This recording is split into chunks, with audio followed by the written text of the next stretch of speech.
Ce sont des heures expectatives qui s'annoncent au Soudan. L'armée soudanaise et les forces de soutien rapide ont accepté ce vendredi une trêve de 24 heures, à compter de samedi 6 heures du matin, a déclaré la médiation saoudienne, et prendra effet sur l'ensemble du territoire. Cette annonce intervient alors que les combats entre les deux parties belligérantes se poursuivent encore vendredi, en particulier à Khartoum et aux abords d'un des plus importants complexes militaires du pays. Selon le syndicat des médecins soudanais, ce conflit a déjà fait plus de 1800 morts. De son côté, l'ONU a fait état de 2 millions de déplacés et réfugiés.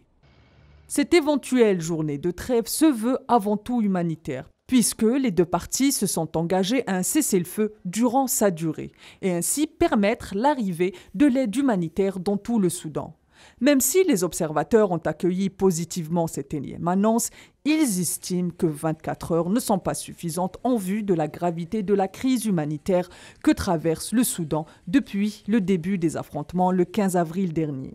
Et depuis cette date, plusieurs trêves ont été annoncées, sans être respectées. La dernière était celle du 22 mai dernier, une trêve sans cessez-le-feu. À noter que les deux parties se jettent mutuellement la responsabilité de l'échec de ces trêves avortées.